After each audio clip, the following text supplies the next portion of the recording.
Hello friends, welcome back Hindi India Dharm and science with Dolly 24। I hope so guys आप सभी स्वस्थ होंगे, मस्त होंगे, ज़बरदस्त होंगे, हर रोज़ अपनी ज़िंदगी में नई नई खुशियों का वेलकम कर रहे होंगे। दोस्तों, आज हम बात करेंगे आपके मन को एकाग्रचित करने के बारे में, एकांतित करने बारे में। दोस्तों, हमसे ये बहुत से लोग शिकायत कर चुके हैं, हम कितना भी ध्यान लगाने की कोशिश करते हैं, हमारा ध्यान नहीं लगता। तो इसी पर चर्चा करेंगे, लेकिन उससे पहले गाइस, अगर आपने मेरा चैनल अभी तक सब्सक्राइब ना किया हो तो प्लीज़ सब्सक्राइब माई चैनल।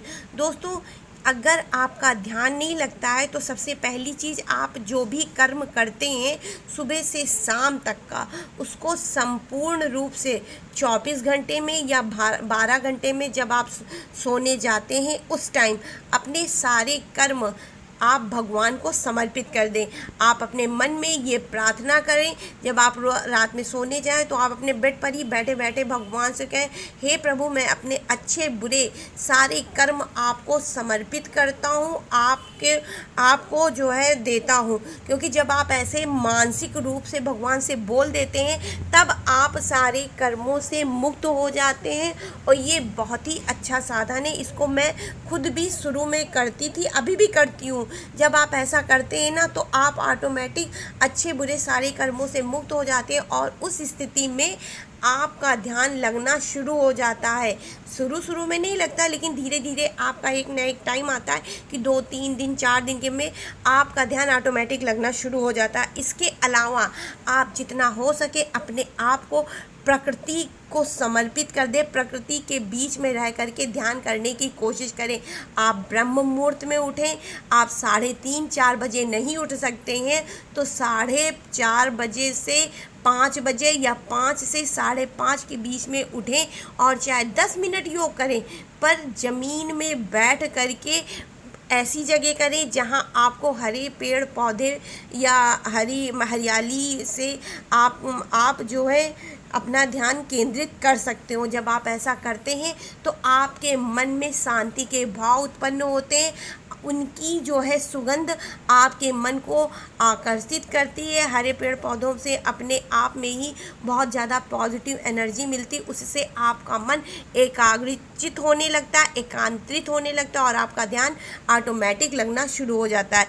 इसके अलावा हो सके तो आप अपने मन में चक्र को एक्टिव करने की कोशिश करिए। देखिए, शुरू में आपके चक्र एक्टिव नहीं होंगे, ये चीज़ हम भी जानते हैं, मुझे भी चक्र एक्टिव करने में 1.5 साल लग गया, परंतु एक न एक दिन ऑटोमेटिक आपका चक्र एक्टिव हो जाएगा। और जब कुछ टाइम बाद जब आपका ध्यान केंद्रित होने लगेगा, ये 2 ढाई 3 महीने में होना शुरू हो जाता, अगर आप सही प्रॉपर विधि से करते हैं। और इसकी आपको वीडियोस भी यूट्यूब पे मिल जाएंगी। और अगर आपका ध्यान एक बार लगना शुरू हो जाता है 2-3 महीने में, तो ऑटोमेटिक एक एक करके 1.5 साल जितनी अच्छी आपकी जो है ध्यान करने की विधि होगी, उतनी ही जल्दी आपके सारे चक्र एक्टिव हो जाएंगे। आपको खुद ही सब चीज़ों का अनुभव होने लगेगा, आपके साथ जो क्या पॉजिटिव होने वाला है, क्या निगेटिव होने वाला है। आप भगवान के संदेश खुद ही जो है समझना शुरू कर देंगे। इसके अलावा आप अपने आप में मन के अंदर ओम का जाप करना शुरू करिए। अगर आप परमानेंट नहीं कर सकते, ऑफिस वर्क करते हैं या कोई भी ऐसा वर्क करते हैं, आप परमानेंट कुछ नहीं कर सकते, तो सुबह सुबह कम से कम 10 मिनट ओम में लीन हो जाइए, ओममय हो जाइए। अगर आप 10 मिनट भी ओम का जाप करते हैं तो आपके अंदर बहुत सारी पॉजिटिव एनर्जी आ जाती है। आप अपने जो भी आपका भगवान का मैसेज होता आपके लिए, आपको खुद ब खुद प्रकृति के माध्यम से आपको मिलना शुरू हो जाता है। आप खुद ही अनुभूति करने लगते हैं कि क्या सही हो रहा है आपके साथ या क्या गलत हो रहा है, या आपके साथ कोई घटना घटने वाली है तो क्यों। और ऐसा जब होता है जब आपका ध्यान केंद्रित होने लगता है, आपके चक्र एक्टिव होने लगते हैं। अगर 2-3 चक्र भी एक्टिव होना शुरू हो गए तो आपके साथ ये विधि उत्पन्न हो जाएगी। ऑटोमेटिक आप जो है प्रकृति के संदेश पाना शुरू कर देंगे। और ये सब कब होता है, जब आपका ध्यान केंद्रित होना शुरू हो जाता है उसके बाद। इसके अलावा जब आपके चक्र बैलेंस में आ जाते हैं तो आपके अंदर शांति के भाव उत्पन्न हो जाते हैं। आप किसी से भी जल्दी तू तू तड़ाक या किसी से लड़ाई झगड़ा नहीं करते। आप अपने आप में लीन होने की कोशिश करते हैं। आप जिस उद्देश्य के लिए इस प्रकृति पर आए हैं, जिस कार्य को करने के लिए, आपको उसके मैसेजेस भगवान खुद ही देना शुरू कर देता है। आप खुद ही भगवान के सारे मैसेजेस समझना शुरू कर देते हैं और आप सिर्फ अपने प्रोग्रेस में, अपनी जीवात्मा के प्रोग्रेस में, या आप किस लिए इस प्रकृति पर आए, आपका कर्म क्या है, आपके कर्तव्य क्या है, आप उनको समझना शुरू कर देते हैं और आप उस कार्य में ऑटोमेटिक आगे बढ़ने लगते हैं। या आपने अपने जीवन में कोई लक्ष्य निर्धारित किया है, जॉब से रिलेटेड है, परिवार से रिलेटेड है, किसी भी चीज़ से रिलेटेड है। देखिए, अध्यात्म कभी आपको अकेला या दुनिया से अलग करने का नाम नहीं है। अगर आप सच्चे मन से आध्यात्मिक हैं और आप सच में भगवान को जो है मानते हैं, तो आप अपने परिवार के प्रति सारे कर्तव्य करेंगे ही करेंगे। और परिवार के अलावा आप अपने आप की भी, जो जिस आत्मा में आपके शरीर ने जो है इस प्रकृति में जन्म लिया है, आप उस शरीर की भी जो है प्रोग्रेस के बारे में सोचना शुरू कर देते हैं, अगर आप सच में आध्यात्मिक हैं। और ऐसा जब होता है, जब आपका ध्यान केंद्रित होना शुरू कर देते हैं, तब आपको जॉब करना है, खाली नहीं बैठना है, आपको आए हो तो कमा के खुद से खाना है, इस तरह के अच्छे अच्छे विचार खुद ब खुद आने लगते हैं। और जब आप ध्यान केंद्रित करते हैं तो आपका ध्यान भी शुरू हो जाता है, जब आपके चक्र एक्टिव होते हैं तब। इसके अलावा जितना हो सके अपने दिमाग को एकाग्रित करने के लिए, एकाग्रचित करने के लिए माइंड के खेल खेलिए जिसमें ज़्यादा दिमाग लगता हो।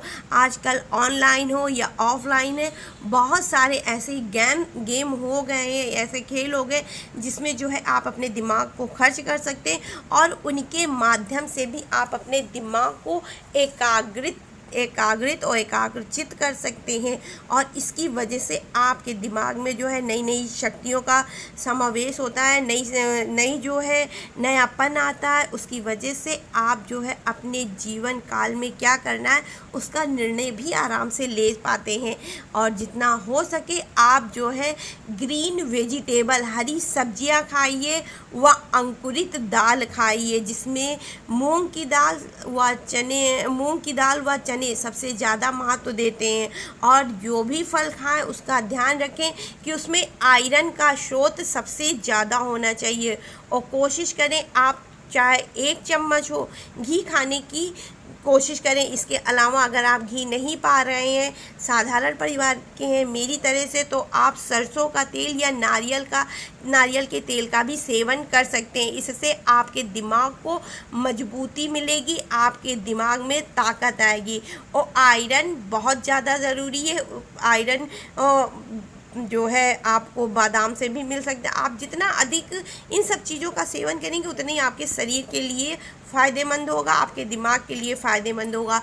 कोई एक फल अपने डाइट में ज़रूर से ज़रूर रखें। अगर आप महंगा फल नहीं खा पाते हैं तो मौसम के हिसाब से जो सस्ता फल आ रहा हो उसको रख लें, परंतु रखें ज़रूर, क्योंकि जब आप अपने डाइट में एक फल रखते हैं तो फल आपके शरीर को, आपके दिमाग को ताजगी देता है और उससे भी आपको ध्यान केंद्रित करने में, अपने मन को एकाग्रित करने में बहुत मदद मिलती है।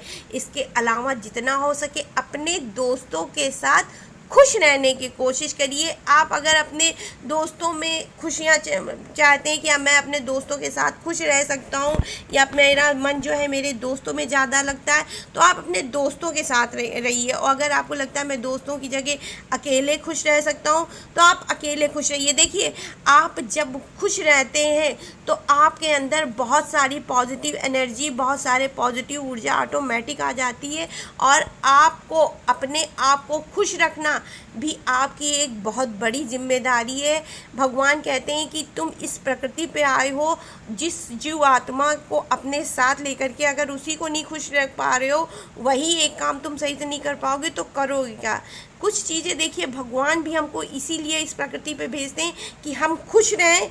जिस आत्मा में आए हैं उसको जो है एक अच्छा जीवन दें, अपने जीवन के सारे कर्म करके जो है इस प्रकृति से जाएं, तभी लोग आपको जाने के बाद भी याद रखते हैं, वरना तो इंसान हर कोई जीता ही जीता है। तो आप अपने आप को खुश रखने की, आप अपने आप को जिस तरह से भी खुश रख सकते हैं, अपनी हॉबी फॉलो करें, सिंगिंग, डांसिंग, गेमिंग, जो कुछ भी आप जिस चीज़ में आपका मन लगता है उस चीज़ को आप फॉलो करें, अपने आप को खुश रखें। उससे जब आप खुश रहते हैं तो आपके मन के अंदर बहुत सारी पॉजिटिव एनर्जी आती, आपका मन ऑटोमेटिक एक जगह लगना शुरू हो जाता है। फिर आप चाहे ध्यान करें चाहे कुछ भी, आपको हर चीज़ में सफलता मिलती। इसके अलावा जब आप खुशियाँ रहते हैं ना, तो जब आप खुशियों में रहते हैं तो आपकी सारी मनोकामनाएं, जितनी भी इच्छाएं हैं, खुद ब खुद एक एक करके पूरी होती चली जाती हैं।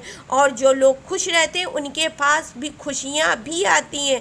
और ये चीज़ आपने देखा होगा, जो लोग रोते रहते हैं, खुद तो रोते ही हैं, दूसरों को भी रोने का एक जो है कारण देते हैं, उनके पास ना तो खुशियाँ आती हैं, ना उनसे भगवान खुश रहते हैं, और उनको कोई पसंद भी नहीं करता है। तो जितना आप खुश रहेंगे, आपके पास पॉजिटिव एनर्जी रहेगी, उतना ही आपसे भगवान भी खुश रहेंगे, आपके पास खुशियाँ भी जब आप खुश रहेंगे तो खुशियाँ भी दौड़ कर आएंगी। इसके अलावा भगवान से आपका सीधा संपर्क, जब आप खुश रहते हैं तो भगवान आपकी सारी इच्छाएं भी एक एक करके बहुत जल्दी पूरी करता है। इसके साथ में आप अपनी माँ के साथ अच्छे रिलेशन बनाइए, क्योंकि माँ हमारे मन के कारक का मतलब हमारे मन में जो चंद्रमा होता है उसका एक स्वरूप होती, प्रतिरूप होती। अगर हमारी माँ से हमारे रिश्ते अच्छे होते हैं तो ऑटोमेटिक हमारे साथ सब कुछ अच्छा होता है। अगर किसी की माँ नहीं है तो वो देवी माँ को भी अपनी माँ मान करके उनकी पूजा आराधना करके अपना चंद्रमा मजबूत कर सकता है, और उसकी वजह से उसके मन में शक्तियाँ आएंगी और मन एकाग्रचित होने लगेगा।